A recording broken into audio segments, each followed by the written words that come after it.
Good afternoon, good morning, good evening, wherever you might be in the world.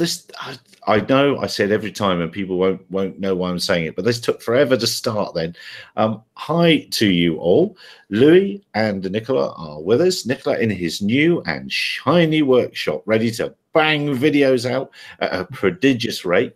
Bruce is supposed to be tidying his workshop, so maybe he'll join us, maybe he won't. And what's been happening with you, Louis? Oh my God. I managed to get myself one almost week of holidays, so I've been doing nothing, and it felt good. I might get used to that. Doing nothing, yeah. Yes, that would be good. I've been continuing to burn fire breaks and chopping wood and all that sort of thing.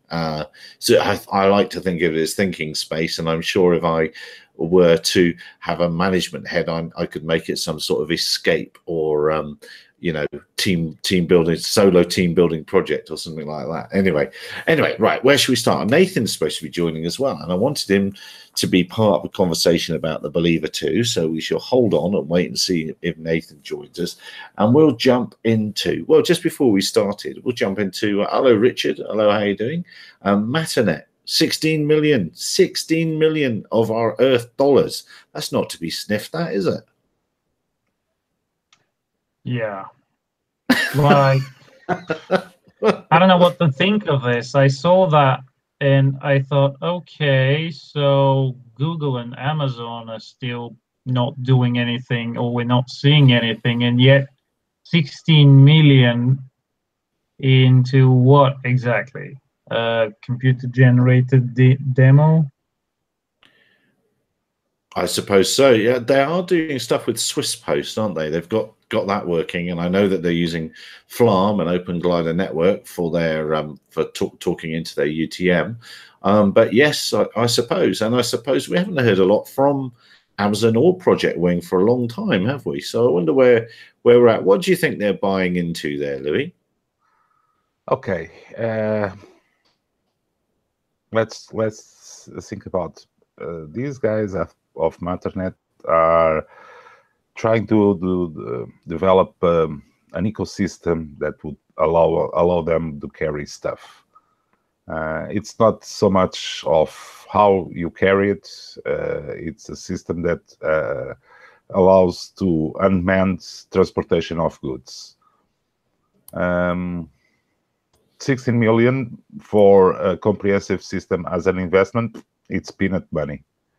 So it's just peanuts. It's just to keep the company afloat for a few more time until they come up with something viable.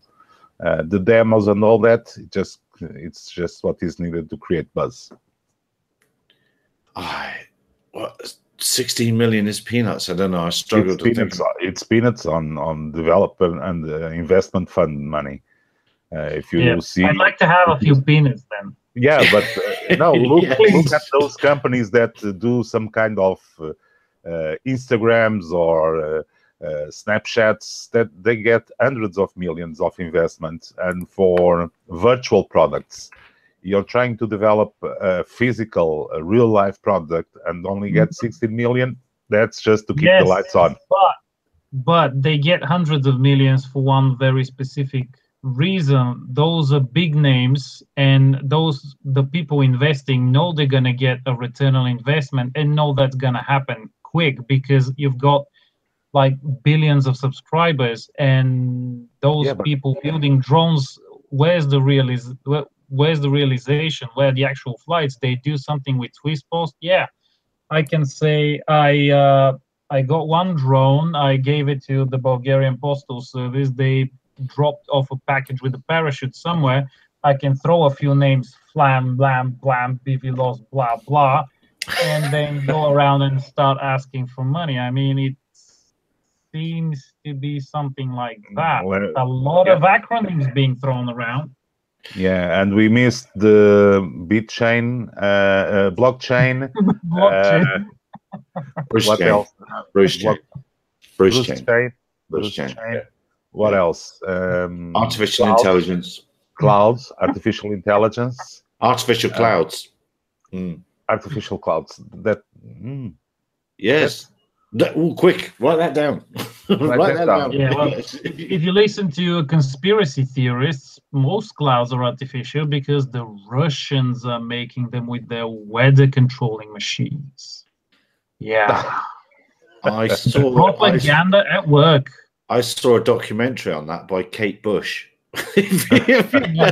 What a surprise. What a surprise. Really. You're too young to know that song, aren't you? You're too young, Nicola. That's another reference. You're not old enough to understand. I'll put it in the link below when we finish. Was it Chasing Clouds? Wuthering Heights, the album? No, it's called Cloud Chasing or something like that, wasn't it? Kate Bush. I don't remember. Yes, I'll put it in the link. I'll find it and put it in the link below.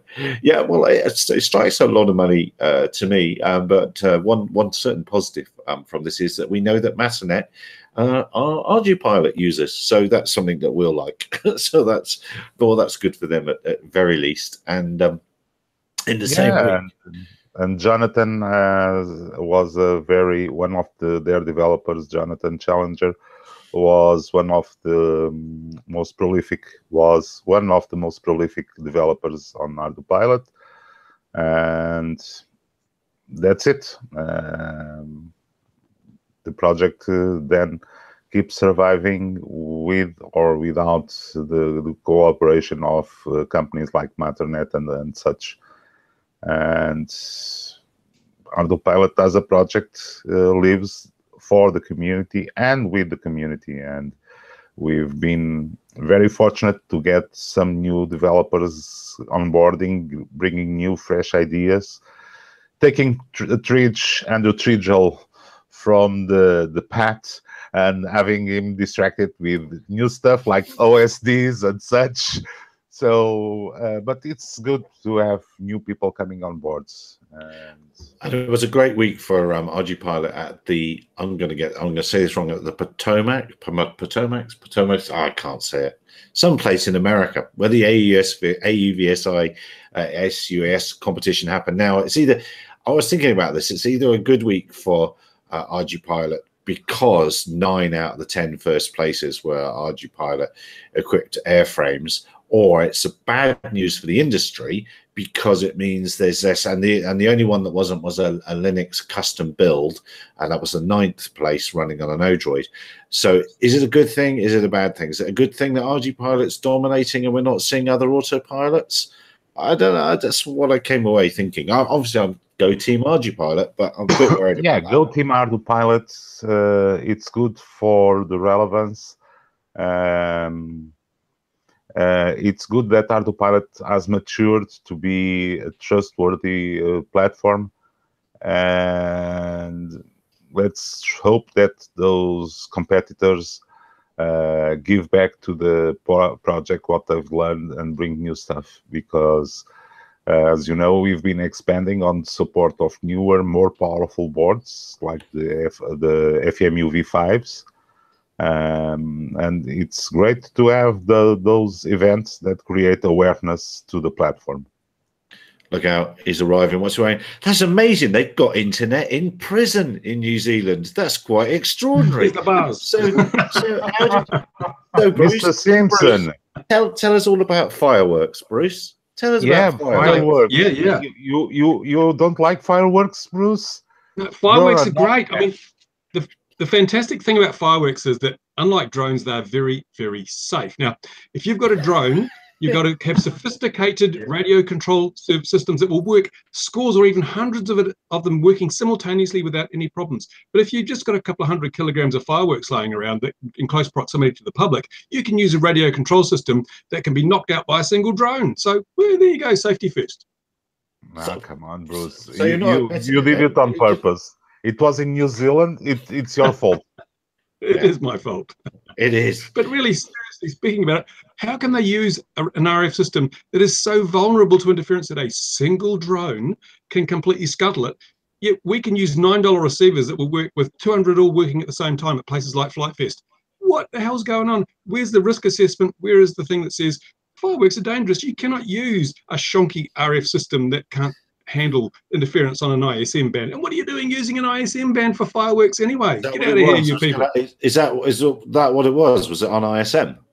I understand that it was because, well, obviously that was a Phantom drone from what I've heard, and a Phantom's 5.8 and 2.4, both ISM bands. So if that was interfering with the fireworks radio control system, obviously it was on 5.8 or 2.4, and therefore it was using an ISM band to control something which is potentially hugely dangerous. Yeah, there are, well, it's industrial, scientific, and medical, I suppose, but there must be restrictions on what. It doesn't say, it's not ISMF for fireworks. No, you're absolutely right. But I mean, there must be restrictions on having dangerous things at the end of stuff that isn't in protected spectrum. There must be rules on that. There must be. Well, I had a mate that used to do fireworks, and he used to use 72 megahertz. Really, seriously, because that's an industrial frequency that's used for cranes and all sorts of things. And I'm thinking, oh my goodness, you know, it's easy to have a fail-safe protocol with checksums and CRCs and things so that interference won't set it off, but it may disrupt it. But even so, I mean, seriously, they really have to think about this. You know, in New Zealand, if a 25-gram child's toy is more dangerous than 200 kilos of fireworks, what's going on? Well, as long as you've got the right flag on the end of your antenna, you're all right, aren't you? There is that. Lots of people won't know what that means. Nicola won't know what that means. He's too young. He's too young. That's the trouble with having youth. I do know. Do you? Do you know? His grandfather. And do you know what the pegboard was, Nicola? Well, pegboard, no, but I do remember the flags on the ends of the antennas. The pegboard was where you would retrieve your authorization to fly. You would. Okay, Louis, here's one for you, mate. Do you remember what you had to do with super-regenerative receivers? You used to have to grab all those pegs and put them on your transmitter because the selectivity was so bad you couldn't have anyone else flying. Those were the days. Single channel. Give me a moment. I can pick up some crystals right behind me. Spark no crystals on a super-regen. No, spark gap all the way. That's what I say. Yeah. That'll do it. Wipe out town. So yeah, also, the Faraday flyer. There you go. That's right. I actually had some receivers that used crystals up until very recently. They were mostly for my car models, but I did use them up until recently. What sort crystals? of We'd have killed to have crystals. We had waxed paper capacitors and big hand wound coils, and as Gary says, spark gap transmitters. Those were the days. Those were the days. They worked really well as well. Anyway, but anyway, that's or a thunderstorm, one or the other. Also in New Zealand, I see that the CAA still haven't published anything about our friend in the Foxbat. We are at the 13th of February again. Is the ZKIFY. I'm going to make a reference to this now. We've been waiting all year. 18665 is the occurrence report. So you'll wait with bated breath to hear about the Foxbat canopy incident that happened there. I've forgotten the name of the chap. And here in South Africa, the Foxbat that went missing more than 2 weeks ago now is still missing. And that's something where electronic identification or tracking could certainly have helped. Anyway, I did get a reply. I got a reply from CAA. You got a reply. Oh, okay. I asked them a question, and I apologized for being 2 months late with the reply. And they replied to a completely different question that I didn't ask. So I'm right back where I started. Wow. Was it an interesting question? Was it an interesting reply? It was. You might say it was roughly aligned, but it wasn't actually the answer. It wasn't the question I asked. They gave me the answer to a question they wished I'd asked. Well, that's excellent. Now, what's Louis holding up? That's one of those little medicine boxes, isn't it? That's for each day of the week. Yeah. The bunch of crystals to plug on the radios. Yes. No, those were the days. Those were the days. I had a few of those. We were just special healing powers. Yes, that's right. Of course, you could resell them. Brilliant thinking there, Mr. Simpson. Brilliant thinking. No, that's why we had the fireworks on the holidays here, because it was the town anniversary, and we had fireworks, and no issue with the fireworks here. Imagine that, Bruce. That's all thanks to the crystals. Shocking. Yeah. But why did I didn't really follow that story because it just looked like nonsense. I saw the headline and whatever. So why didn't they bother? Why didn't they bother launching? Or did they see someone in the air and then did they decide, oh, we can't fly because he's interfering? Or were they listening using an RF sniffing device and realized there was interference? Or did the fireworks just all go? Which is another excuse to vilify drones, because one of the newspaper stories that I read mentioned that, you know, the fireworks had to be delayed while they found this drone operator and so forth. And then they went on to say there have been a growing number of concerns about privacy and safety as drone usage increases. Drones have been used to spy on people, both in public and through windows in their own homes, and it can be difficult or even impossible to identify the operator. Improper drone use in restricted areas like airports have delayed and even rerouted planes approaching Auckland International Airport more than once. One man was convicted on 3 charges of breaching controlled airspace in 2016 when he used his drone to record scrub fires. What's that got to do with the story about fireworks? It's, oh, here's our little drone doll. Let's stick some more pins in it. Oh, look, look, look. I mean, really, is there not an agenda within the media? I bet we'd make a lot of money if we sold those. That's good. Think about that. With pins, I bet you sell far more of those, and they could be cheaper. Oh, another idea. Write it down. And just before you joined us, Bruce, Louis was explaining to us how $16 million is not a lot of money. That's what maybe not for what I said. For some of us it is. It was not what I said. Oh, it's not a lot of money. It's not a lot of money. It's not a lot of money on this funding startup game. Yeah, because we see the 400 millions, 200 millions evaluation of companies, and it really depends if the 16 million is for 80% or for 1%. Yeah, and that was talking to Matternet. Now, on the subject of things that are so obvious, I'm going to put this in the live chat. So obvious, I can't believe it's not been done before. Did we see the CoTug choosing Delft Dynamics to develop together drone technology for safer tug operations? So they're going to fly lines up to bigger ships from little ships. Isn't that so obvious? Come on, I've been in the Navy for a reasonable number of years. The cable lines that you throw to start. Come on, are you guys kidding me? Yeah, he was one of the original village people. He knows all about the Navy. Well, that's right. He's going to start singing any second now, isn't he? Oh my God. What do you mean? Are we kidding me? Isn't that a good idea? Or is that a silly idea? Then I thought it was a good idea. Yeah, it might be a good idea for toy boats, because if you get okay, you have one cable that is larger than my arm. You usually throw a smaller line to shore or something to pull up there. But even the smaller line, it's not so small. And can a drone carry it? Yeah, it can. But can also a guy slingshot it across the land? Yes, it can. Does it work? Yes, it does. Yeah. So why complicate what is easy at this moment? Money, peanuts. Yeah, another valuation of 16 million. More than likely. I see it says patent pending. Yeah. Oh, those patents. Patent pending. G'day, Nathan. How are you? Lovely to see you. Yeah, good to see you too. Can you hear me? I can hear you loud and clear. Loud and clear. Well, let's get into. So we're shooting ideas down very quickly here. Let's talk about the Believer. I'm still a believer. Still love it.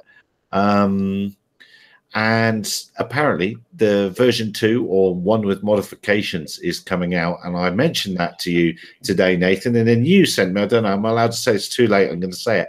And you sent me video clips of having some flutter issues, which a simple answer is slow down. But do you think these potential improvements will help you? I do think so.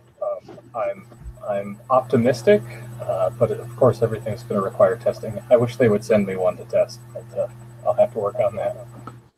Yeah, I think Nicola must be in the queue for that because his reviews and video have kicked off the kicked off the rush, I think. But in the proposed Believer 2 modifications are, and I shall read them out, this will be dull, upgraded aircraft materials, they will say, using pure imported EPO, none of that cheap EPO, and increased foam density so that the body has a higher strength and hardness.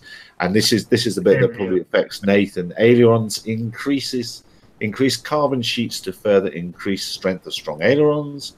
Wing aerodynamics details optimization enhance the aircraft's low speed stability and throwing off more stable.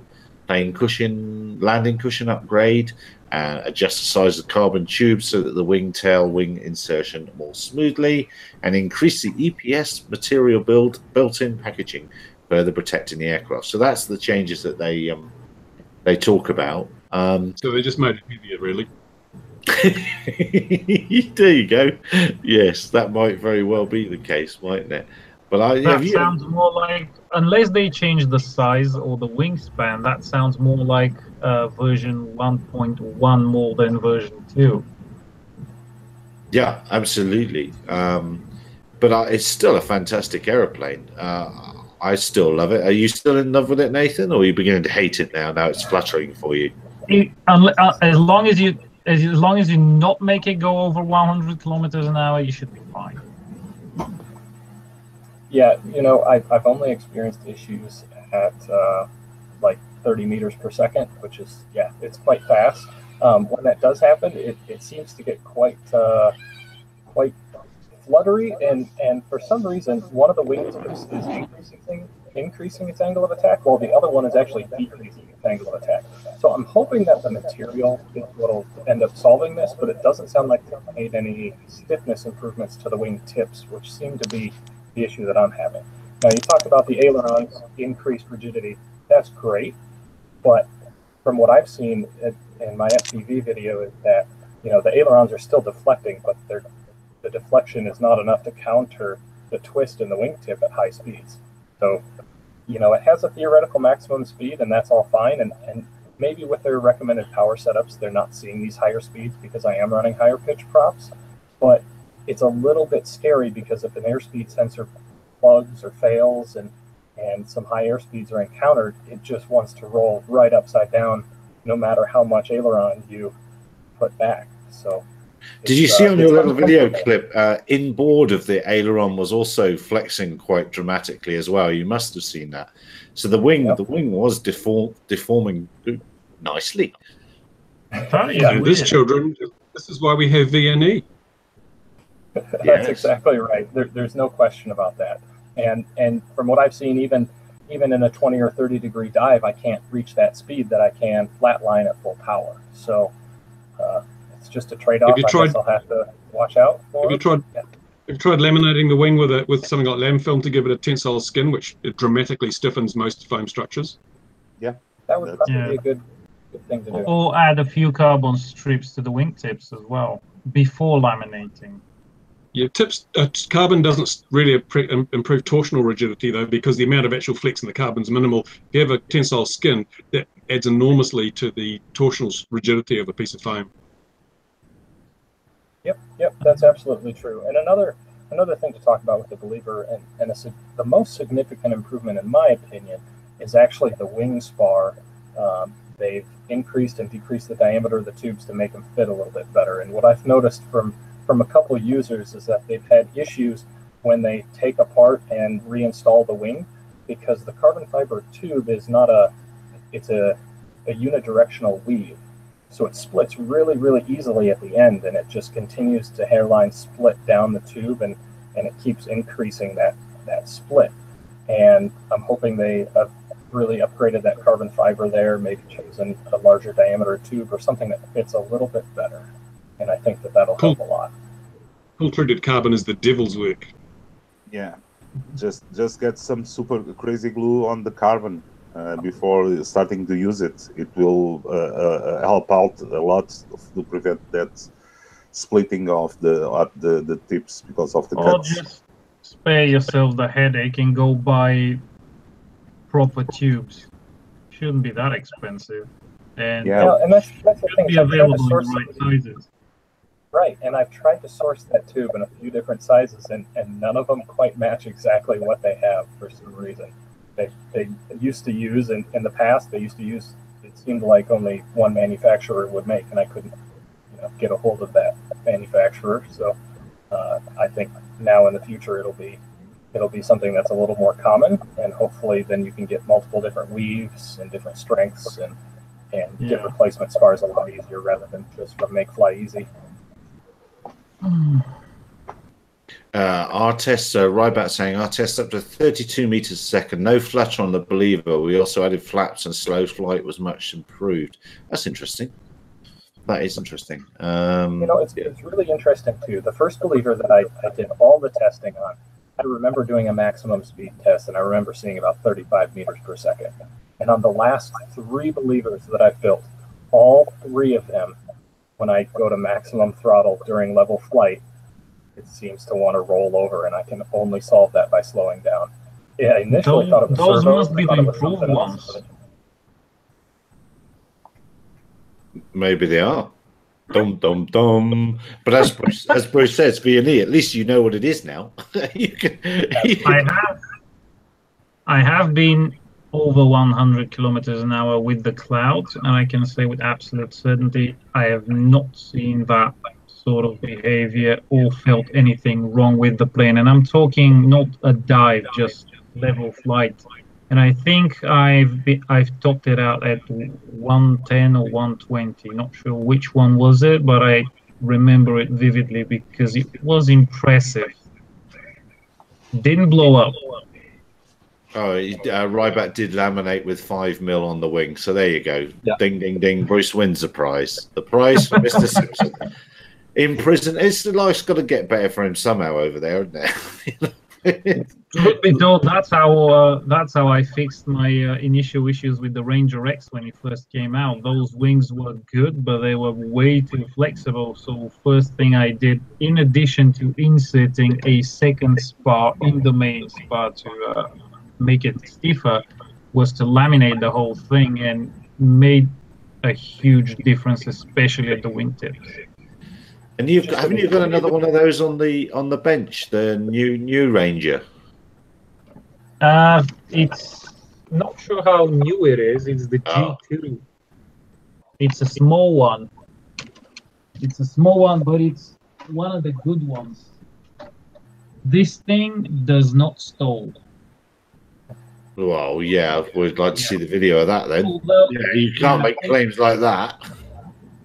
I have already shown that, actually, a few times. But then again, that's not going to carry a mapping camera of any kind, actually. Well, why do you want to trolley around at 30 meters a second? Aren't you running into issues of triggering photos and all that sort of thing? What do you want to go that quickly for anyway? There's really not much of a reason to go that quickly, to be honest. So yes, you're absolutely correct.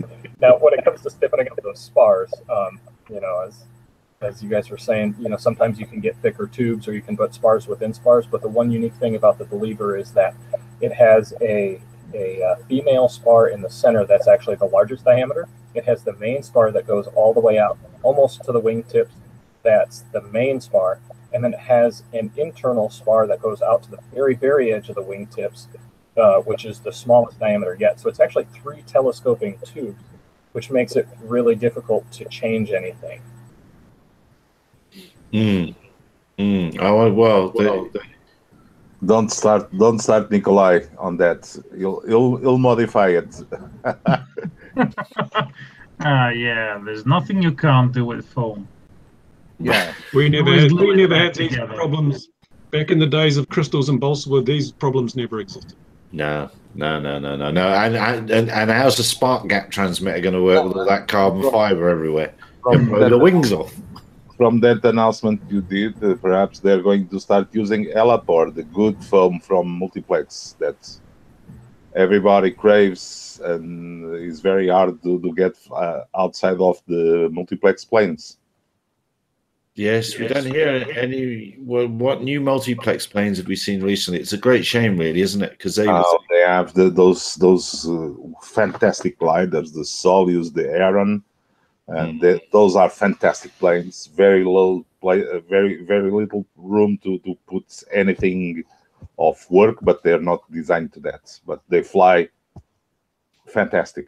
I wish one of those go. I reckon the next step will be molded EPO with the skin. So they'll mold a skin, it'll be a two-part molding process. So the outer edge of the EPO will be a much higher density, forming a tensile skin already built into the foam. That's going to be the next construction technique for larger foam models or RPAS or whatever. And I think it's only a wee way off. I've seen some hints of that actually in some models that I've looked at recently where they do have a variable density. The density in the middle of the wing core is lower than around the very external edges, and that creates that tensile skin situation, which makes for a much more rigid structure.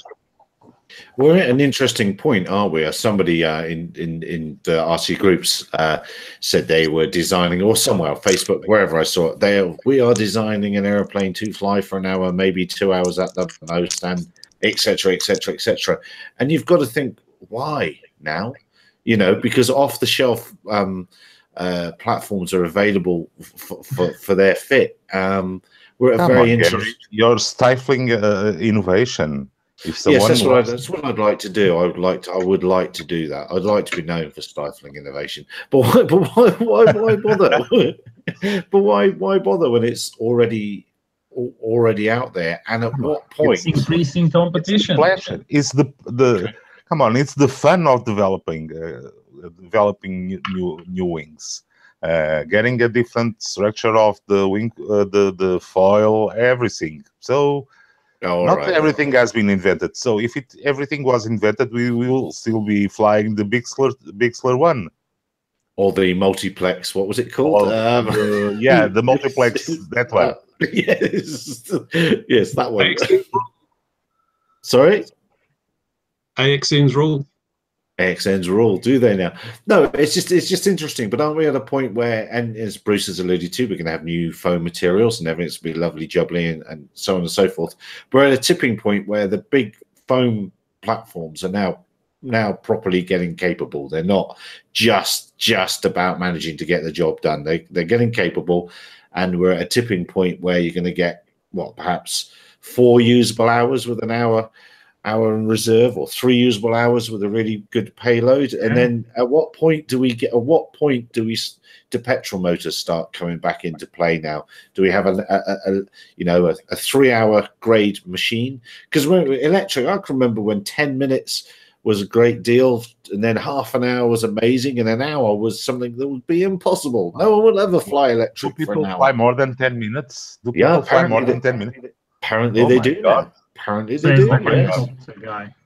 Sounds like helicopters. Yes, that's right. It does sound like helicopters. Good answer, Nicola. But at what point do petrol motors come back into fashion now? I'm not sure they will.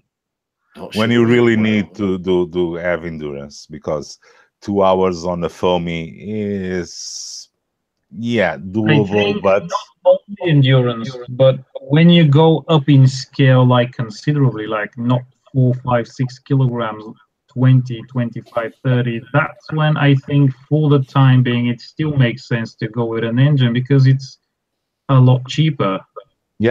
Power density.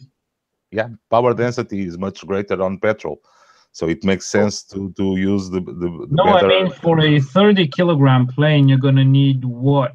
How many volts and what currents to run through that plane to take off and make it fly and gain altitude? You're going to need cables that thick, unless you're running very high currents, and then you run into the problem of finding motors for those currents. Props are probably available, but then also finding controllers batteries for those motors. That stuff's pretty readily available. Look at, you can get 50, 60, 150, 50 equivalent electric motors, ESCs, all that sort of stuff. So it's, you can buy it. It's there. There's no hurdle to that. Look, take the example of the helicopters. Both me and Chris Olsen from Chris is the one of the maintainers of Ardupilot traditional helis. We got the same helicopter. I'm running it on electric. I have a 10 kilowatt motor, and I have around 5,000 milliamp hours battery, 12S, and he modified his to run on petrol. I run for 10 minutes. He runs for an hour. Same alley, just different kind of power train. He flies for an hour, I fly for 10 minutes. If I want to fly for 1 hour, I'll have to get, I don't know how many kilos of batteries on that. Helicopters are weird that way. Yeah, but it's the same on planes. When you start increasing the power for a given power, the amount of capacity of fuel, be it on inside the batteries or on the fuel tank, is completely different. Yes, but the world records are held by solar and electric, aren't they? No, the is one which has no power. One of those 800 kilometers per hour gliders. Oh, for speed, yes, that's also true. But it's electric. Well, endurance. Don't we have solar power for endurance? Isn't it the world endurance? We do. Yes, we do. 2 weeks. 2 weeks and whatever it was for the Kinetic Zephyr in 2010. But yeah, it's yes. No, you're not wrong. And launched by Real Ale, as the team from Boscombe Down will tell you. Very, very fine team they are too. It just amazes me that foam aircraft are very capable now, and 3 hours of mapping is very possible, and you're running into all sorts of other headaches as keeping cameras alive, taking photos at the right time. Those are the headaches now, not the flying for 3 hours part, which would have been a couple of years ago. Yeah, but flying for 3 hours, how many acres are you going to cover on 3 hours? Isn't it better to fly less time with more planes? Or you can fly into an area, get the job done, and then decide, I've done half a job and restart the mission, or you can divert somewhere else, or it gives you a lot of flexibility. If you can say an hour's mission time with an hour of faff either side, gives you a lot of flexibility. Or launch again, land and launch again as well without changing batteries. Yeah. Makes things quicker when you don't have to change batteries.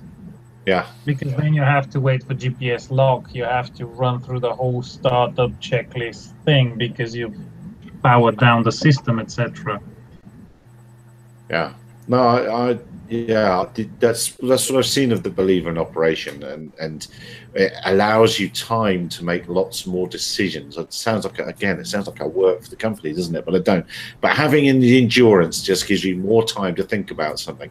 You can pop it into a loiter, chat with a wife, whatever. Exactly. Well, I saw you had that. You had that problem, didn't you? I saw you had that problem answering messages just the other day. You're a fine one to talk about that. Nicola, next time you speak with the guys, just ask them if they carry the Believer in black foam. Black foam is all the rage and flies much better than white foam. Yeah, you wouldn't want to hear. You wouldn't want to hear in the summer. Banana. It's terrible stuff. Black foam. It's horrible. Now it's much better. It flies much better. It's really good if it's got a white stripe on it.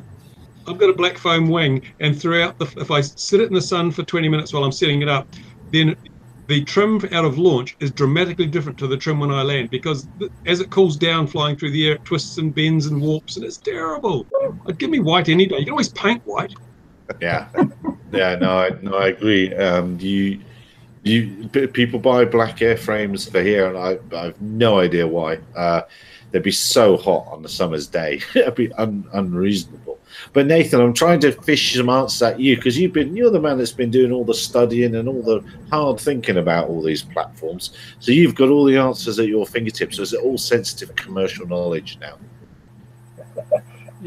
I'm interested in when things are going to go the next level of endurance, and I think that the achievement is either in batteries, and I think we've kind of tipped batteries. They're kind of at their peak right now, and they're always improving. But solar, I mean, when is somebody going to come out with a solar plane that isn't just a purpose-built glider for endurance? When is somebody going to actually integrate that to a Believer-style plane that makes it useful for mapping?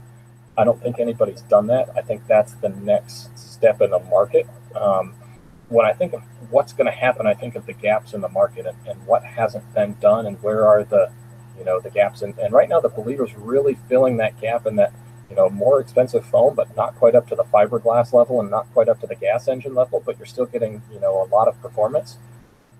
When is that, when is that line going to get blurred and truly, the gap met of when do you choose gas or when do you choose electric, when you can get, 7-8 hours and scan all of daylight with electric using just a little bit of extra solar energy? I can point you to some guys in a local university that did one solar wing for a common frame, but they went, I believe it is around 3 meters wing, and it flies with a GoPro on the belly, and theoretically it flies forever. But it's the wing was purpose built to carry all the solar cells, and it loads, I don't remember how many watts it can generate the wing, and it has a small battery and inverter that can charge a small reserve battery. So that has been done, but from what I've heard, it's only been done on universities as feasibility studies and projects, but it's been done. Right, and what I'm saying is right now they've been really done purpose-built towards doing solar. And what I'd like to see is something that's a little more purpose-built towards mapping with integrated solar.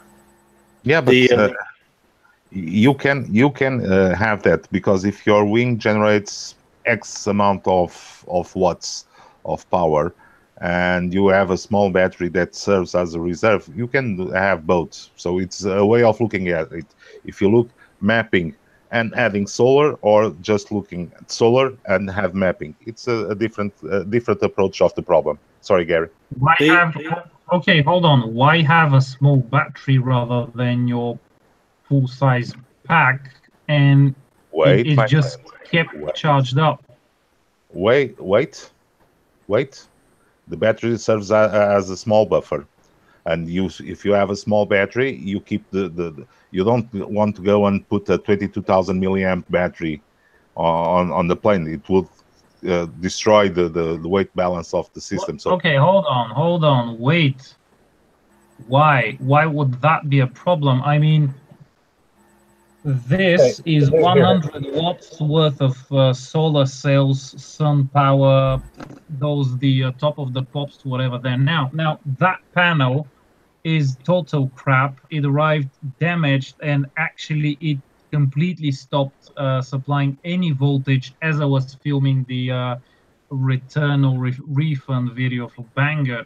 Now they've sent me another one. It's still on the way, but I'm going to try to open this one. It's completely dead now, at least as far as the power wires coming out of it are concerned. But some of the cells in there are visibly not damaged or defective out of the factory, and I'm going to try to reclaim them and possibly mount them on some other planes. But you can buy these on eBay, like a few cells or a few hundred cells, depending on how many you need. These are flexible and super thin, and they're actually pretty weight. And I've done some calculations a year or so ago when I was about to order some, but then decided not to. And adding enough of these to cover every usable surface on a plane would add 500-600 grams, and let's say another 100 grams for some type of regulator to charge the battery. And is that really to weight increase for a plane like the Believer that can easily carry 5 or 6 I'm not speaking about the Believer. I'm speaking only about that plane I saw the guys at university develop. Yeah, I've seen that thing. That was purpose built. Let Nathan have a go. Let Nathan have a go. The purpose-built planes that I've seen right now are designed to run on nearly 100% solar power, and sometimes the solar cells are running over 100% capacity, so they're recharging the battery. Not over. They're producing more than the power is drawn. The power required. So what I'd like to see is something that provides maybe a little bit less, maybe only 50% of the power required coming through solar, but that extends your battery life by double. So now if I'm carrying a 16,000 milliamp hour battery and I'm going to get 8,000 milliamp hours worth of power through the flight, I've increased my range while not really sacrificing much by having to build an entirely purpose-built solar plane with a large wing area and making too many sacrifices for that. Well, so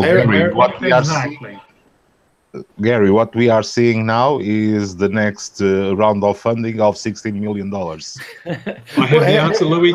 We have solar tugs. So you have a glider, big float, you tow it behind your UAV. It has all the solar panels on it, and the tow line has the wires that go back to your battery. So it's completely modular. I'm looking for $450 million of venture capital funding on this, and I'm just doing the renders now with my Biro pen, and she'll all be done by Tuesday. Fantastic. That's exactly right. And we'll put it in our artificial cloud. It's very good. The blockchain crypto. Blockchain, Bruce chain. The AirVironment have the Puma working, and they had that working quite a few years ago with Alta Devices cells, but Alta Devices then got bought out by a Chinese company. So AirVironment was stopped. They weren't allowed to develop that any further. And a university, an Australian university, I think if memory serves correctly, has come to the party. And so the Puma will operate all day. But I suppose where Nathan's also going and alluding to, the next tipping point is actually daylight for general mapping stuff. You're not going to be doing it at nighttime. So there is actually an amount of time. I don't quite know how many hours it is, but I guess could we call it 8 hours is the maximum usable light? LiDAR works at night. LiDAR works at night. Okay, so there's two things. Number one, LiDAR does work at night. That's absolutely true. And number two is that when you get into actually surveying and using, photogrammetry, when you get into large scale mapping, you start dealing with sun angles. So no, you actually don't usually have the full 8 hours of the day. You only have a few hours. So that's where it comes into, do you want multiple aircraft to be able to scan a large area quickly with a swarm or a swarm? Yep. Or do you want a single one to be able to go all night? So these long endurance aircraft start to focus more towards LiDAR than they do traditional photo mapping. Then we might as well, in a lot of cases, we might as well just hire an airplane and put it in the big one in there and get the whole job done wallop. Because if we're going to fool around with LiDAR, let's not fool around the little one. Let's get the airplane one and do a million. Too dangerous, man. You'll hit a drone. Oh, yes. Yes. Who the hell cares when nobody's dying? Well, if there's a tree in the woods. No, anyway. A drone hits another drone, who cares? Yeah, no, absolutely. Budar Jabba is making me say his name. Bruce Chain is going to be huge in the UTM space. Absolutely, of course. Bruce Chain supported by AI. Yeah. Well, so have we then reached what I have tried to nudge this round to? Have we actually reached, with electric foam aircraft and 48 megapixel cameras? Have we reached the airframe that we need in the Believer? It'll get a little bit better. There'll be a few more minutes. It'll get tougher.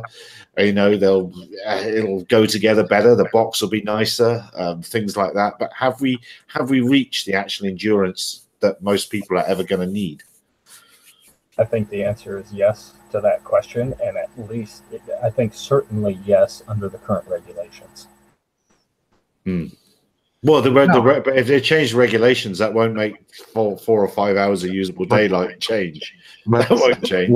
What we have discussed the first time we spoke about the Believer is that the guy that designed it knows what he's doing and cares about the needs of real people that operate the planes, not some guy closed in a cubicle with AutoCAD. Yeah, I think.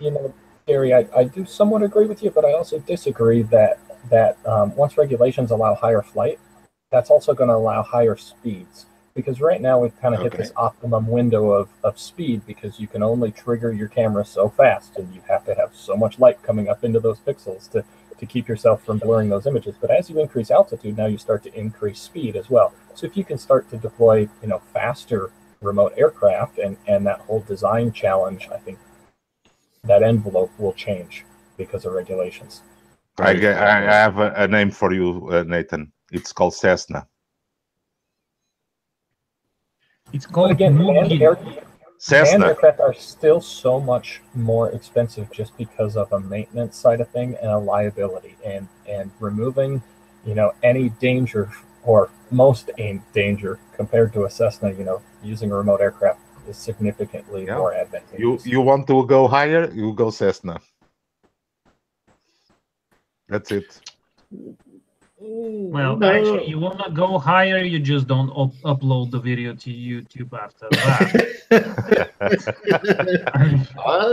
Pretty simple. Do you have a filter? Do you have a filter? Do you have a filter for if height greater than 400 feet, don't upload?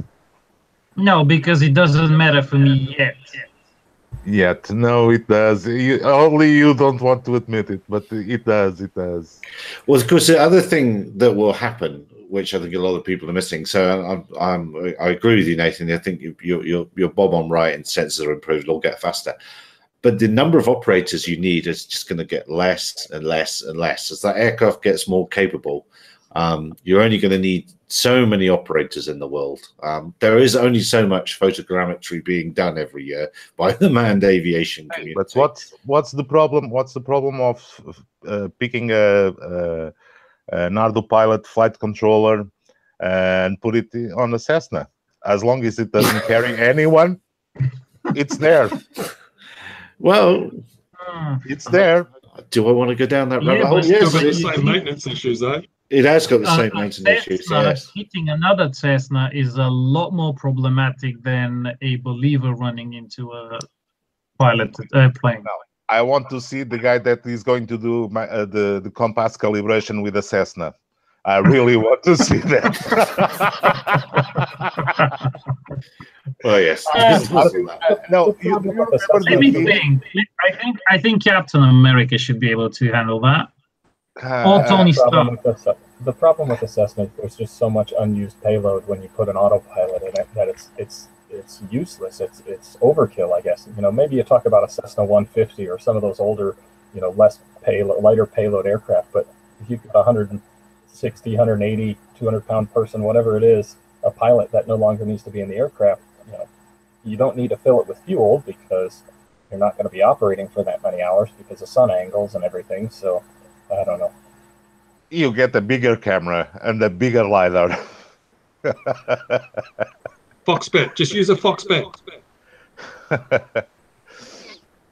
No, but no, it's all a matter of choosing the right tool for the job. I believe the guys of that make the Believer did a great job. They got everybody, included Nikolai, excited with the Believer.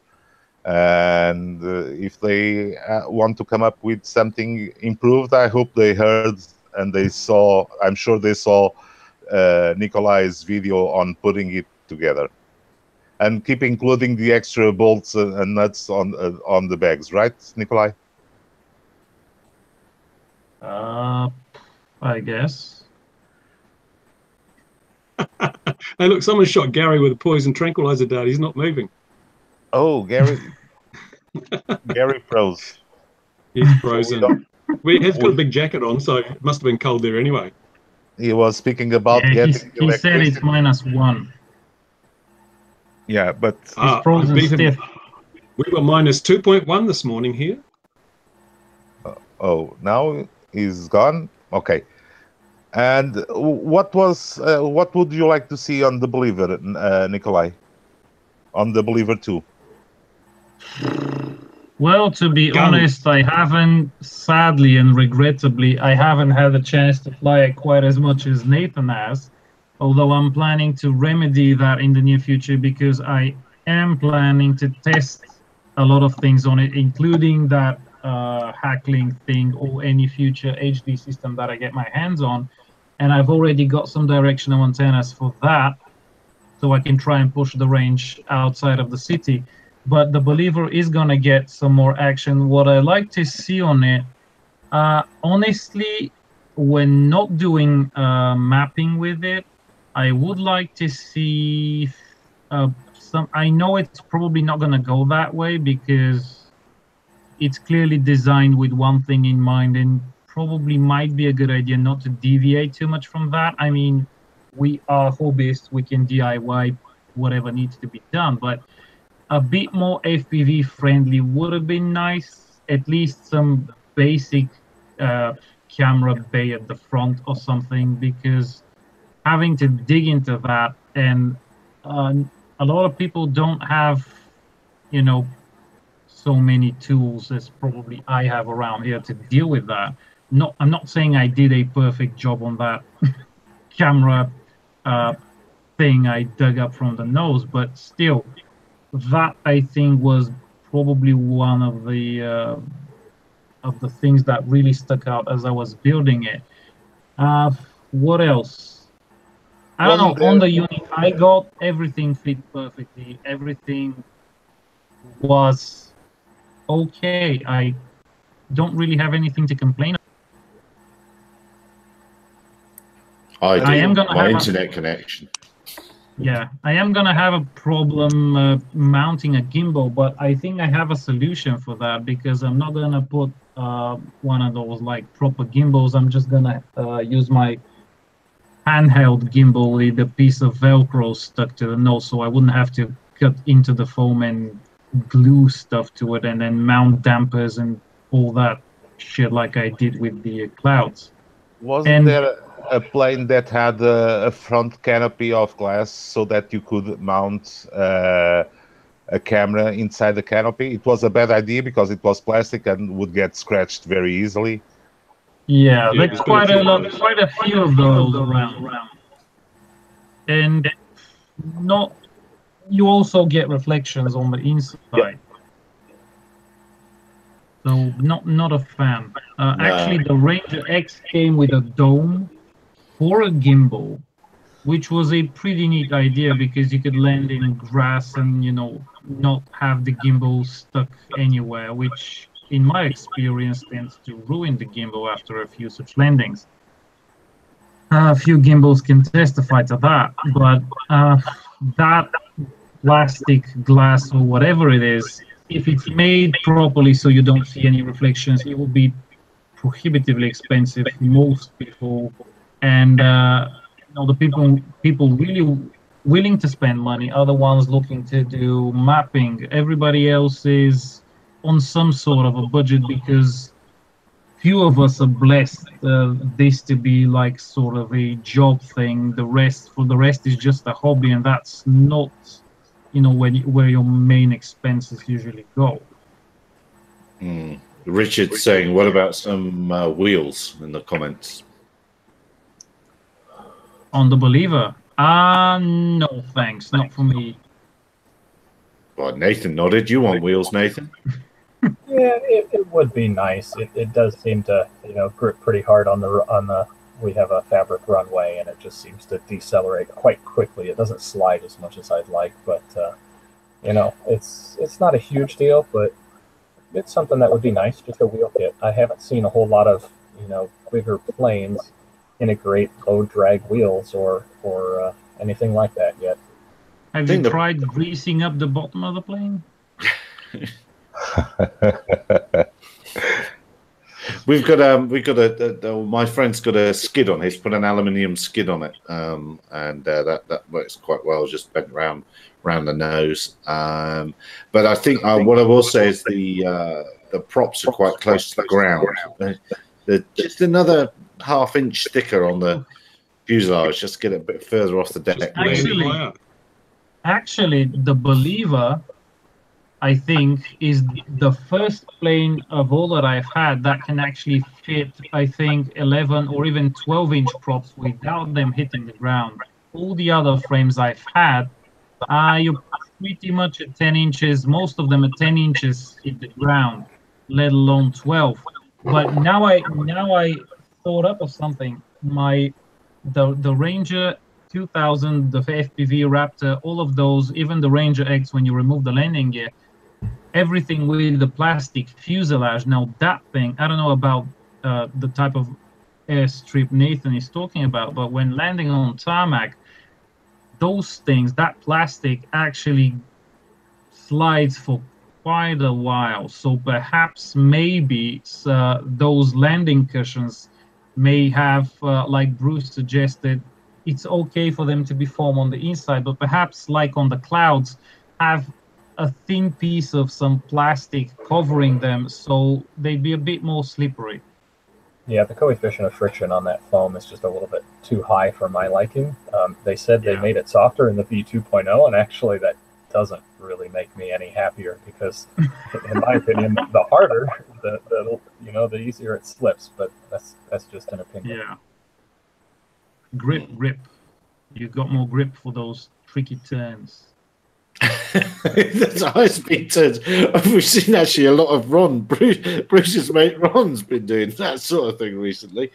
Actually, I was going to mention was currency. What do we think of? So Ron's been away on holiday. He's come back, or wherever he's been, and he's come back, and he's a little bit rusty. Is currency important in the RPAS world, or does it not matter because we're all just pressing a button and going? So what do we care? US dollar rules.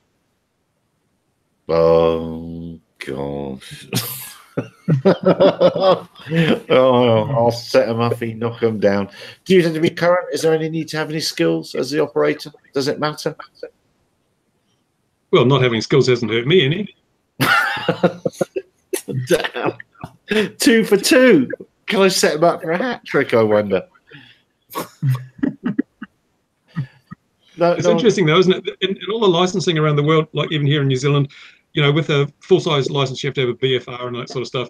But there's no requirement for that in the RPAS community, in the RPAS industry. There's no biannual flight reviews or anything to make sure that your flying skills are current. In fact, here in New Zealand, I don't think you even need to keep a flight log. So you could be out there, with absolutely zero practical skills or haven't flown for 12 months, and you're still legally able to do it. I wonder if that needs to be changed. The way the FAA does things is they say that the laws and the regulations, they're written in blood. Whenever somebody gets hurt or killed, then that's when they change the regulations. Right now, you have to have a 90-day currency for manned aircraft to be able to carry passengers. However, you can go almost a full 2 years without flying and then go ahead and fly yourself, and you're just fine. So it's always when you have other people involved and other safety, risks involved, that's when you have to have currency. But I don't think that that's actually really going to come in the remote pilot world, in the remote sensing world, because the danger isn't there for other lives, including the operators. So I don't think currency is quite as important. What about airliners? It's only a matter of time before a drone hits an airline. Wow. And we actually see that nothing bad will happen. Well, I don't think currency is what's going to solve that. It's not because pilots don't know what they're doing. It's that there's dumb pilots, let's be honest. Taking control of a remote aircraft is not anything too difficult, to be honest. Yeah, I think I've got to change my way of thinking, really. In that I'm sort of stuck of an old mindset that somebody with a little bit of knowledge in their thumbs will make a better job of making an aircraft survive if it goes a little bit out of shape, and somebody who's got those skills won't. But perhaps I've just got to ignore that thinking and realize that we are going to a push button world, and anyone can push the button. Exactly. Right. You're not really flying the plane.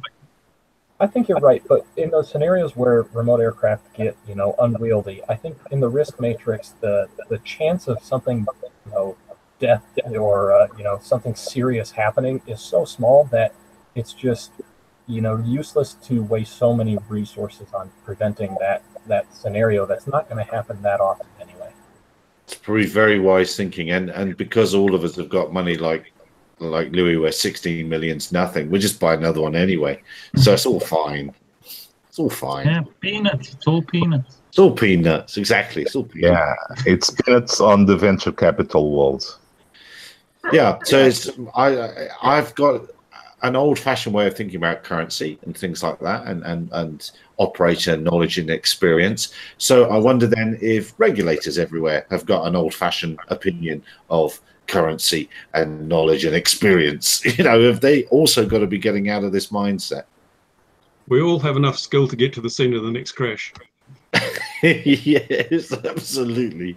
I'm very skilled at that. Very skilled indeed. Look at that. We've gone over the hour. We've gone over the hour. So I guess I should say, without any further ado, does anyone else have anything else that they've seen this week that was exciting? Go ahead, Over. Yes. Okay, Nathan, go. Nathan first. I want to start, and this isn't necessarily just this week, but recently I've seen, number one is telemetry ESCs, I think, are really going to start coming and eliminating power modules on remote control aircraft. So I'm really excited about that stuff.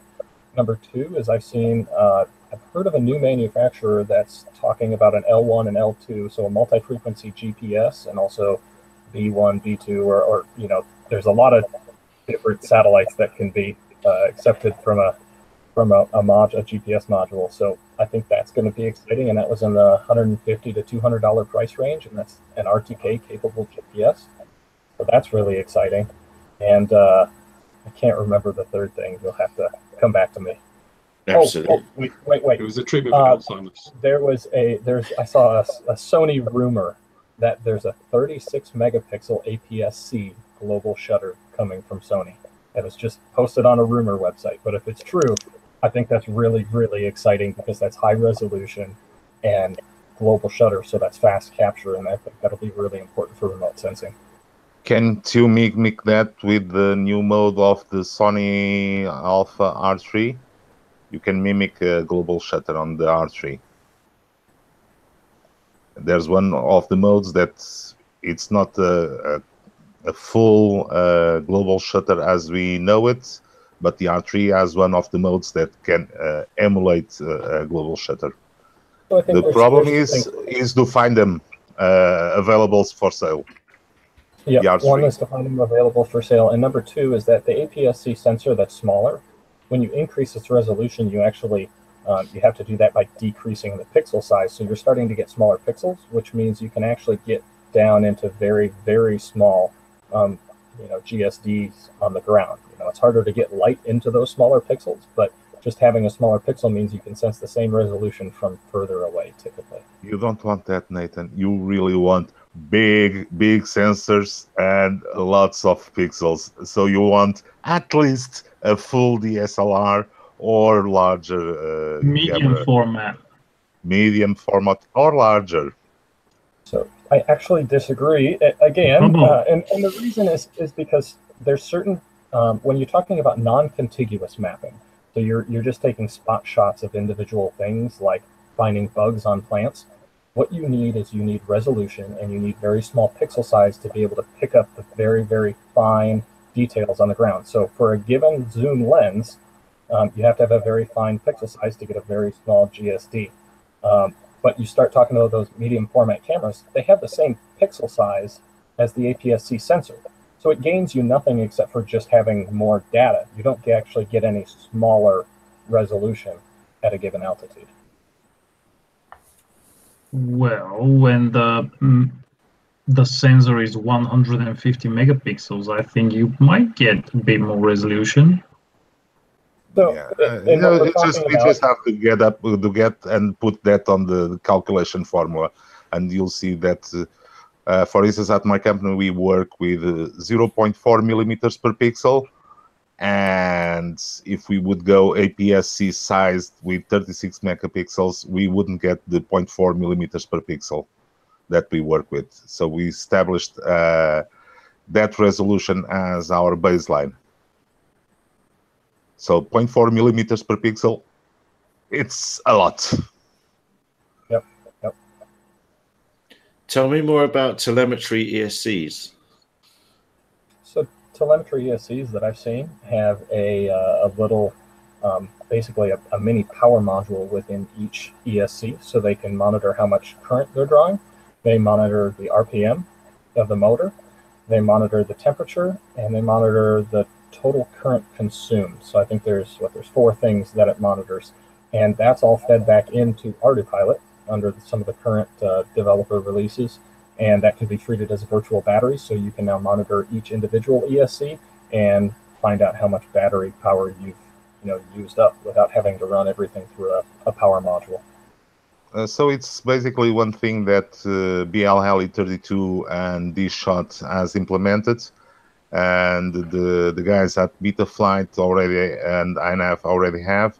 and Tridge was very keen on this and getting this back. At the moment, we've put that back on Ardupilot, and we are logging that at the moment only. And how much difference is it going to make in my life? Why is my life going to be much better because of this? Oh, Gary, you will have so much more data on your log to analyze. It means that you will no longer have to wear women's underwear, Gary. That's the main feature. that's going backwards. That's not improving my life. How's that improving my life? No, although I love mock power modules, they're kind of expensive, and that saves one. Christian mock power modules are just the best, and they're not expensive for what they are.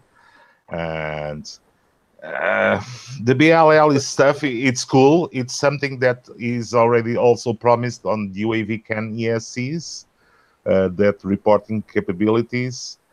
And it's nice, but at the moment at Ardupilot we are doing nothing regarding that. In the future, what could we do? We could detect that the motor is failing. We could detect a lot of stuff regarding the motor and automatically compensate for that. That would be the nicest features because now we don't know if the motor is running or not. We are just telling use this PWM, and if it does not, nothing comes out of that motor, we just tell them use more PWM until we have no more PWM to use. So if you have feedback from the ESC, at least you have some more data to be actionable by the flight controller.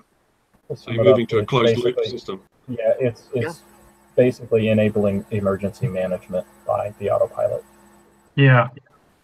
Not only that, but also because at the moment we rely only on the IMUs to control the stabilization. As soon as you have not only the IMUs but the feedback from the closed loop circuit, then you can have a much smoother and reliable position and control attitude of the system. But as we know, multi-rotors will never catch on, so that won't make any difference to me. They'll never catch on, those things. Never. They'll never work. Never work.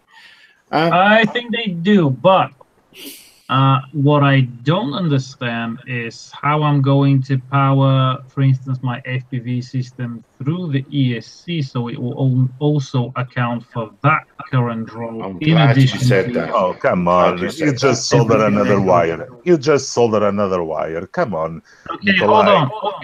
Okay, just solder another. So imagine that my FPV gear is spread out throughout the centerpiece of the plane, but I have to solder a second set of wires all the way to one of the wings to the ESC, and then all the way back to power the FPV gear. No, we won't ever be out of a system that enable us to measure the power delivered by the battery. That's for instance the purpose of the smart batteries, is that to provide that to the flight controller. You always have some monitoring capabilities out of the battery to the system. So okay, so basically you still have the power module and the reporting ESCs. Yes. Yeah, yes. That weird. Okay. Anyway, thing is though, I have two ESCs here and a few receivers and the Graupner radio with telemetry, which are, I think, now 5 or 6 years old. And guess what? The set ESCs I know, HOTT. Yeah, they have telemetry. They report RPM, current, voltage, whatever you need out of them. And that was 5 or 6 years ago. Yeah. That's why the Falcon 8 had it. The sending technologies, or now Intel Falcon 8 has always had. That's always a problem with open source versus not open source. Until now, we didn't have an open source way to get that information from DSCs. We were using SalmonK, which didn't have that, and then we have BLHeli.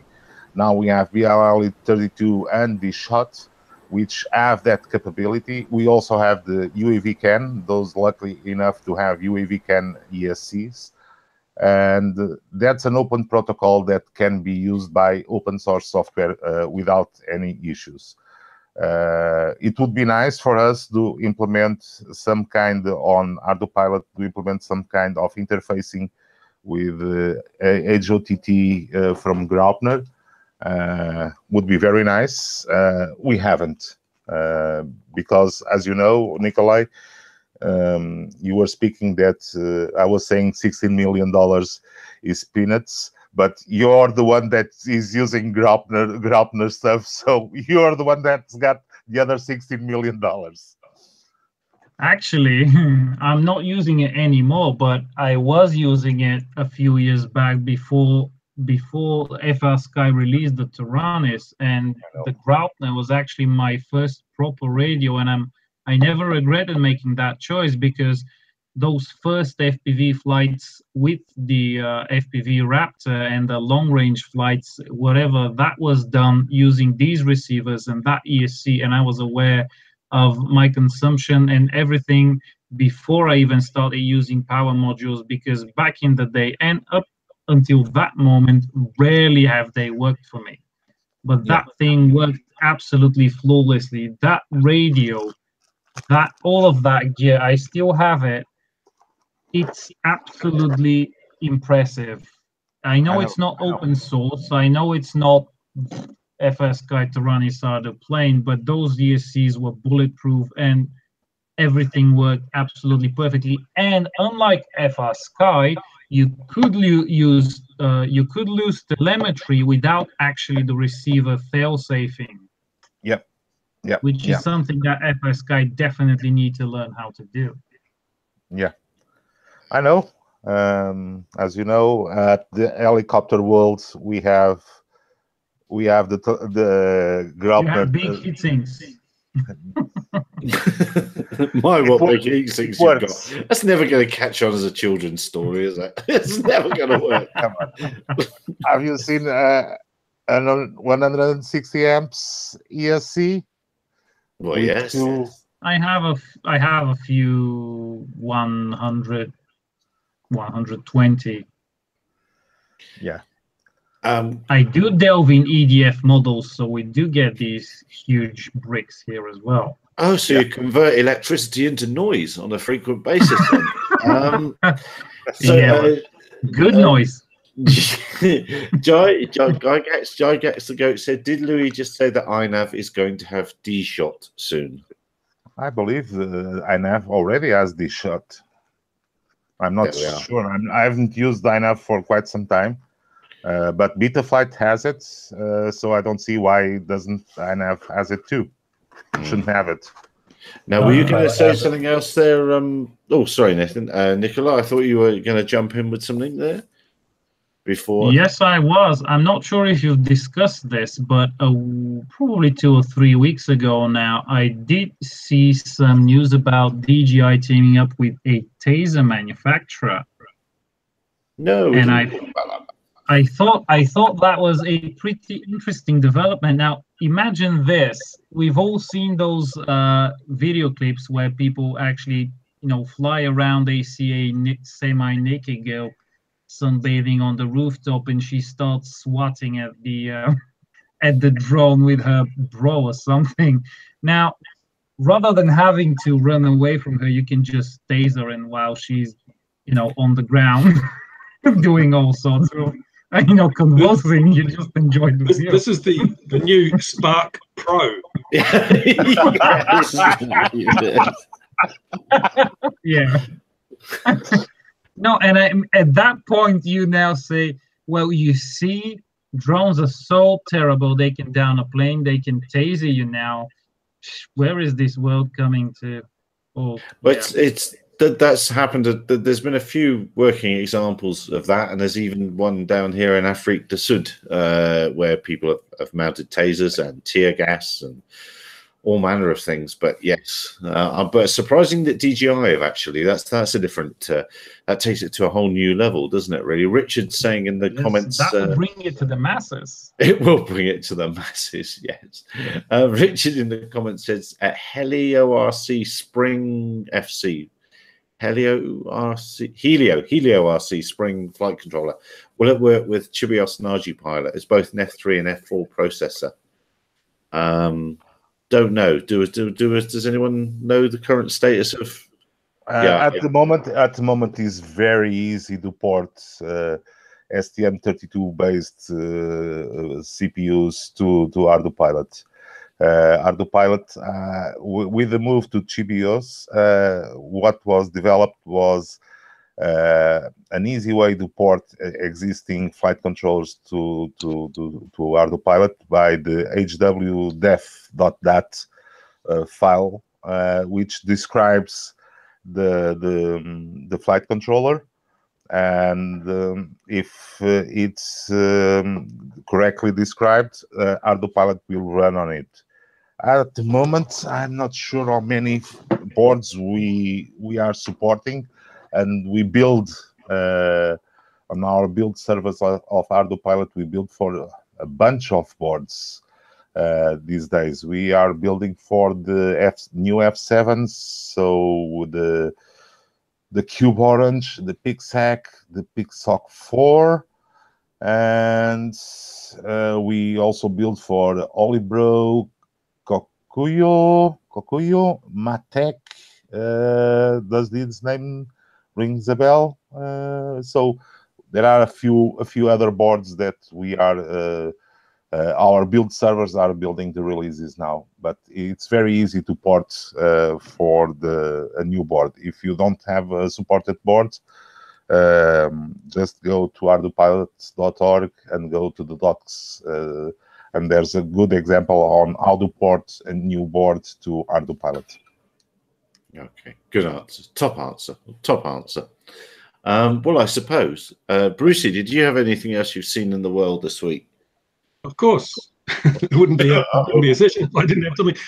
Interesting enough, I noticed headlines in the media. The first transatlantic drone flight to land in the UK will touch down next month. Only 15 years after Maynard Hill did it before, if you count Ireland as part of the UK. And he used string, chewing gum, and an old OS 4-stroke motor to do it. And we've got General Atomics with their MQ-9B Sky Guardian, massive great thing that is going to do it again. It shows you how far behind the hobby the industry is, doesn't it? When you look at it like that, BV loss and all that sort of stuff, that's so far behind. It's unbelievable. Yeah, and also the official press release doesn't say that. It's the official press release says it's for the first MAWL RPA coming across, and that also isn't true either. But it doesn't say the first. But anyway. Yeah. And do you notice that the FCC has issued a decree, a warning, a notice in the USA saying that they're going to be stomping on all those retailers who are selling non-compliant FPV equipment. They're going after them with a big stick, and they're going to beat them to submission with huge fines. And so there's been a chilling effect on the industry in the USA. A lot of companies are now no longer listing FPV equipment that isn't FCC approved. And I think there's only a couple TBS products that are FCC approved. So that's going to have an interesting effect on the whole FPV scene in the USA, because also if you're going to buy it from China, there'll be increased tariffs because Mr. Trump has built a trade wall. So I'd be interested to see what happens in the USA in the FPV scene. And finally, I was listening to a webcast by Chad Nowick, who is a guy called Final Glide Australia. He had some interesting interactions with Kazza, who I've always thought were pretty good. And basically, Kazza told him to take down some videos, and they were going to prosecute him and doing stuff because he flew over a deserted island. And over a sand dune or something, which was beyond, they considered that visual line of sight was 100 meters or something, and he'd flown beyond that with his drone, and therefore he was risking fines and the loss of his commercial license and the loss of his pilot's license even. So what's going on? No, I saw that as well, and I was too lazy, and I was going to ask him on and see what his, but he might have sworn at us. Oh, we probably would have done. But yes, it did seem inappropriate, and he had someone fly down and spend a day with him and all that sort of thing, didn't they? So it was a rum old do. That it was definitely a rum old do. The FPV equipment, I hadn't followed that. That is interesting. It's after that big fine that was going to be slammed on AUVSI, right? Yeah, it's part of the whole thing. I think they've got an agenda now to try and get the scare out of the. But I haven't heard of any instances of other services being interfered with by FPV. I've seen nothing in the media. I've heard nothing on the grapevine. This FPV gear isn't interfering with other people's equipment. So what's the problem? And did you see that they didn't give, the FCC didn't give, AT&T have that, what's it called, the flying flying cow. The FCC didn't agree that they could have the bit of 5G spectrum that they wanted for their tests, and in fact want those tests to stop. So plainly the FCC is thinking about RPA now. Come on, bring the protected spectrum. That's not just the FCC's remit, of course, but it's time for it to come along. Because if ISM isn't safe enough to control fireworks, why should they let it fly drones? That's it.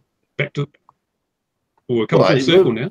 But how can it ever have been right? How could you ever approve the launching of explosives via ISM? I don't understand it. Well, that was never in a. Too simple, aren't they? Why interferences they're solving? I think, David. I think vehicle to vehicle is a big part of this. They're getting ready to roll that out, and Internet of Things, vehicle to vehicle. That's just got big bits of 5.8 in it. New satellite services have got loads of bits of 5.8 in, and at the end of the day, 2.5 watts of 5.8 coming out of a wet bit of string is going to do a lot of damage. This is interesting.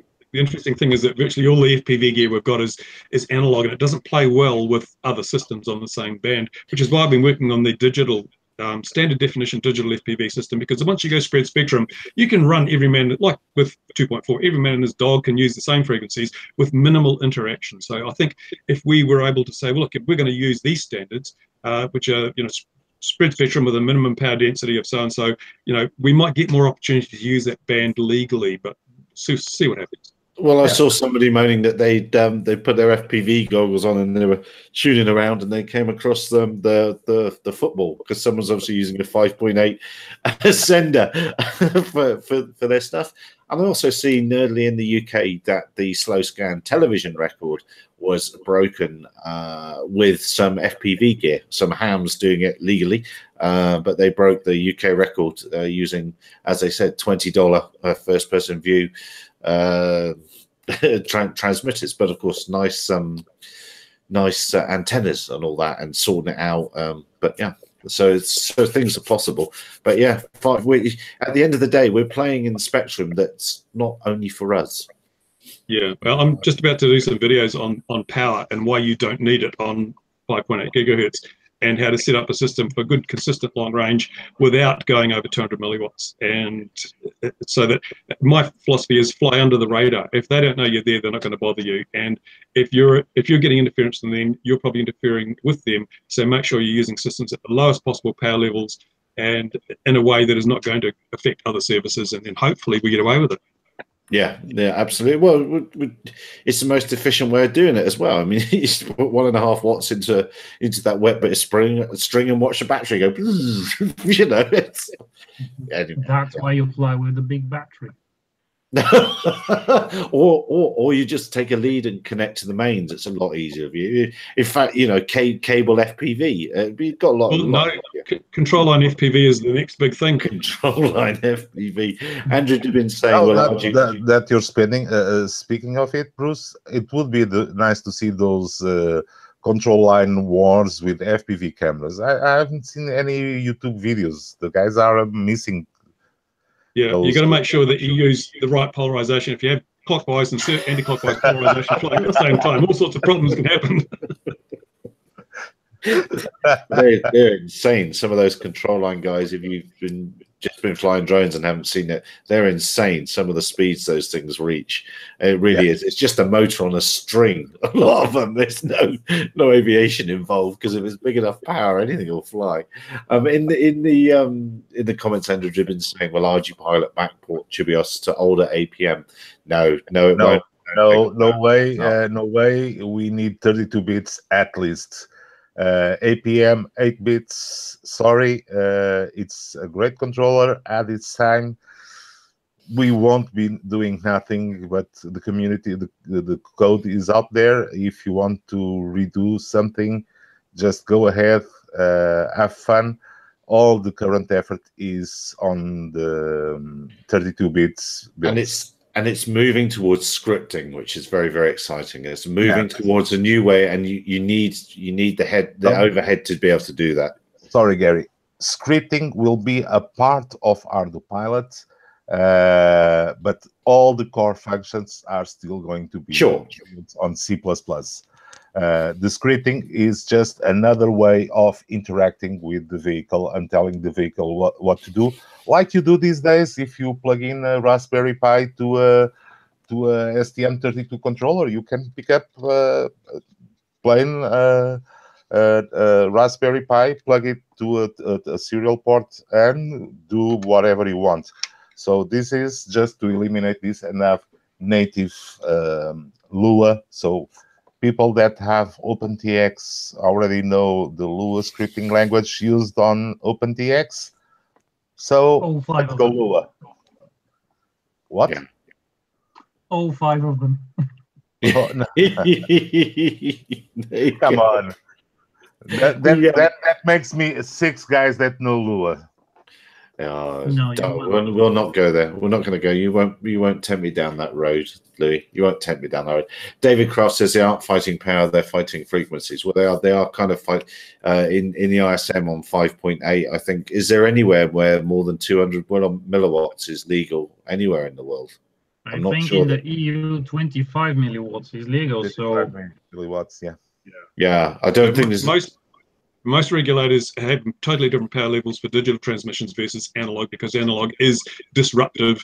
Digital works very nicely. So here in New Zealand, on a lot of the bands, we have minuscule power levels for analog transmissions. But if you go digital, then there is a power density that you must meet, which means you can run like 6 watts on the 868 megahertz band or something if you're running digital spread spectrum. But if you're running analog, I think it's like 10 milliwatts or something. That's the difference. We've got to move out of the analog frame into the digital frame so we can spread ourselves thin enough that we're not going to upset anybody.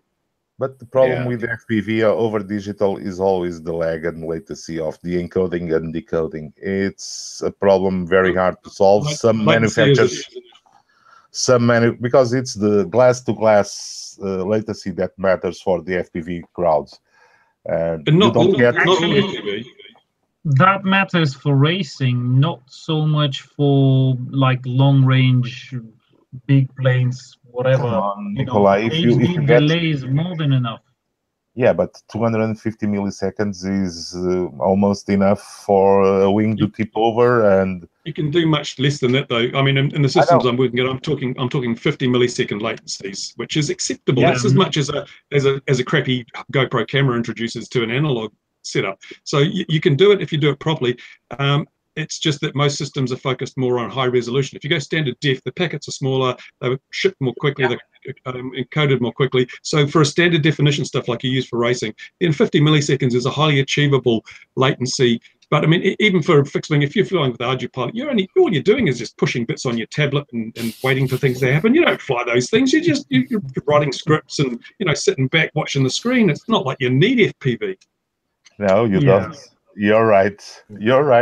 You just do the FPV afterwards with the footage from the big resolution camera. Yeah, you feed it into your simulator and watch it on the computer.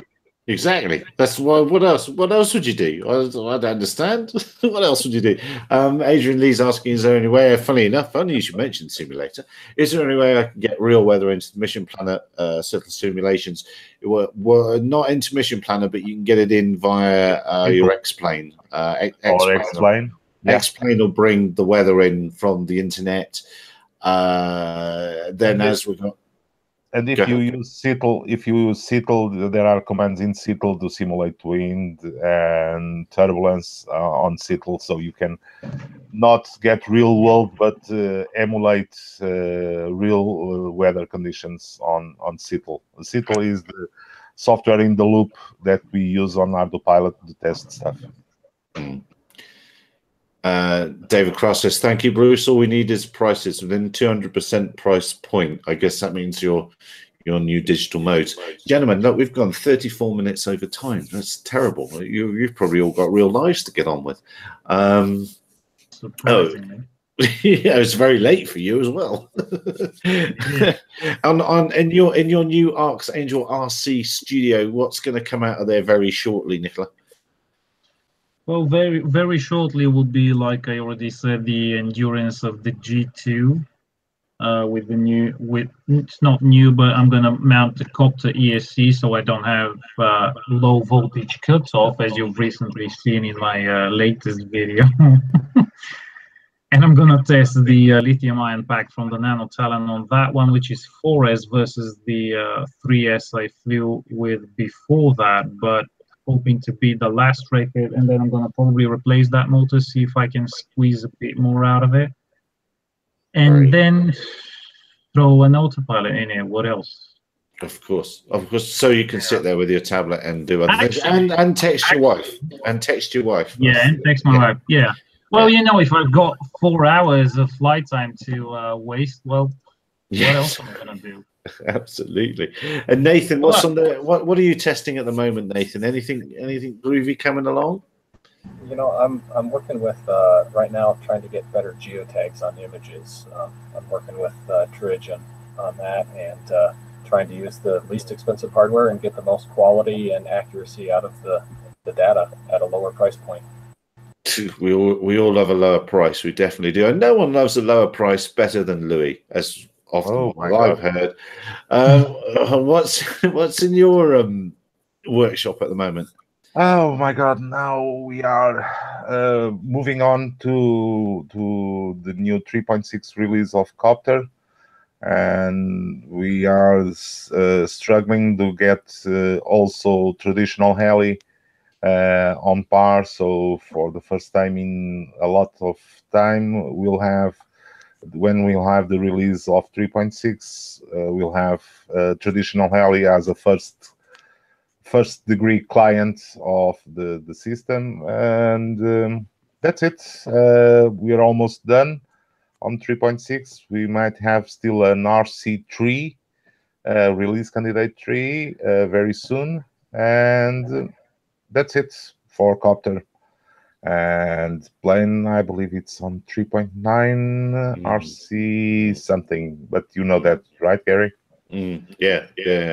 Playing with that just recently. And perhaps next week we'll have some good news related to flight analysis. Let's see how it goes.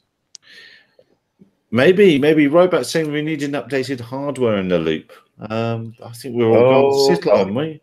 Yeah, no, sorry, no HITL, just CITL. Yeah, CITL, all love CITL. Everyone's going to love CITL.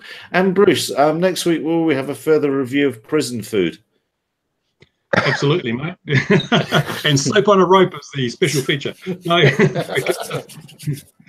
there's a reboot of RC model reviews coming, and at the moment I'm just doing up the final little bits and pieces. So that should be later this week or early in the weekend, the reboot of RC model reviews, new format, new everything. So slightly changed tilt on things with more focus on the theory and the science behind it and all that sort of stuff, as well as reviews, of course. But yeah, it's basically taking it to the next level because every man and his dog is getting stuff off Banggood and reviewing it. So you've got to have a point of distinction. So reintroducing the point of distinction. Very good. Oh, we should look forward to that. I'm waiting for that review on RC broadcasting series that you did so well a few years ago. Now with all those new antennas, pagodas, and all those TPs and all those crazy new antennas, we need a refresh of those videos, Bruce. Yeah, the one I did before included the pagoda, which actually performs really well, except for the big null point off the top of it. But I will be doing a comprehensive review of antennas and so forth, and also other things like stuff that you can do yourself, like phasing antenna arrays to get more gain and directionality and things like that, which probably most people don't think about. But I'm going to do a lot on antennas because they are the core of the FPV side of things. If bad antennas, it doesn't matter what else you're using, you're going to have bad results. Yeah, absolutely. All right, well, with that, thank you very much, one and all, and thank you very much, dear viewer. Thank you very much for all your contributions. If you'd like us to talk about anything next week, then try and send me an email or whatever, and I'll try and read it. And other than that, have a lovely rest of the week. If you're flying this weekend, enjoy your flying. We'll look forward to seeing you again next week, 2100 GMT. Thanks very much, everyone. Cheers for now. Bye. Bye-bye. Bye-bye.